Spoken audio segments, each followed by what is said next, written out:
And here we are, the moment we've all been waiting for. After watching that heartbreaking scene where Peter couldn't save that kid, our boy is about to make the most important decision of his entire superhero career. Grab your tissues because this emotional roller coaster isn't slowing down anytime soon. So picture this. It's later that night, and Peter Parker, broken, devastated, and probably replaying that explosion in his head over and over, shows up at the Baxter Building. The Baxter Building. You know, Reed Richards' place where all the crazy science happens. And let me tell you, if you're going to get your powers back through some experimental procedure, Reed is definitely your guy. I mean, the man literally stretched his way into genius territory. Peter walks in and just straight up tells Reed, "I want my powers back." No hesitation, no second guessing. This is a completely different Peter from the guy who was partying and living his best normal life just hours earlier.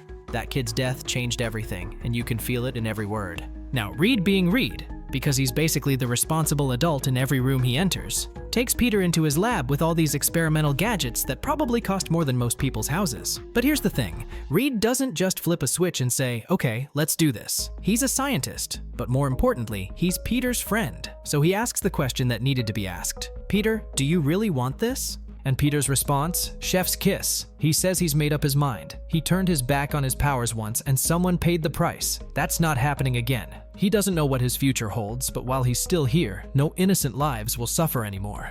Can we just talk about how powerful that statement is? This isn't about Peter wanting to be a hero again for the glory or the thrill. This is about a man who watched a child die because he chose to be normal, and he's saying never again. That's some serious character development right there. So Reed fires up the machine. And let me tell you, this isn't your typical get bit by a radioactive spider origin story. Reed hits Peter with nanoparticles, which sounds way more painful than it probably should.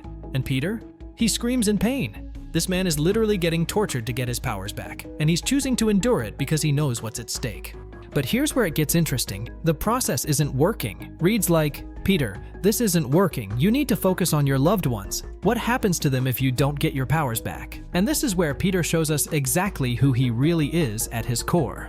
He tells Reed, "This is bigger than them. Bigger than them." Peter needs his powers not just for his family, not just for MJ or Aunt May, but for all those people whose names he doesn't know, all those strangers who might need Spider-Man someday. That's the Peter Parker we know and love, the guy who cares about everyone, even people he's never met. And you know what? That's when the magic happens. Peter's thinking about all those faceless people who need him, all those potential victims, all those kids who might be trapped in burning buildings, and boom, the machine explodes. Now, in any other comic, this would be the moment where everything goes wrong. But not here. Peter drops to the ground, and he starts feeling the change. His eyesight returns. Remember, he needed glasses when he was powerless, and Reed confirms his vitals are normal. But the real question is, did it work? And this is where Marvel gives us one of the most satisfying moments in recent Spider-Man history. Reed suggests they test Peter's strength, and who better to test it on than the Thing himself.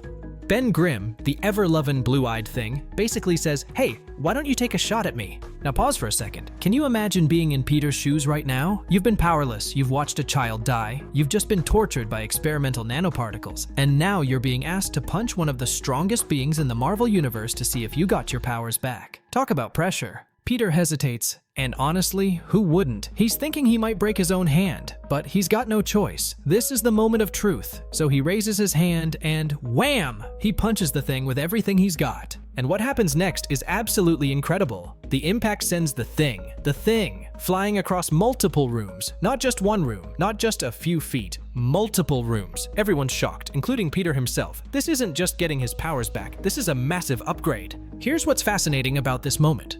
Peter isn't just back to his old strength level, he's way more powerful than he was before. It's like the universe is saying, "You know what, Peter? You've been through enough, you've proven yourself. Here's a power boost to make sure you never have to watch another innocent person die because you weren't strong enough."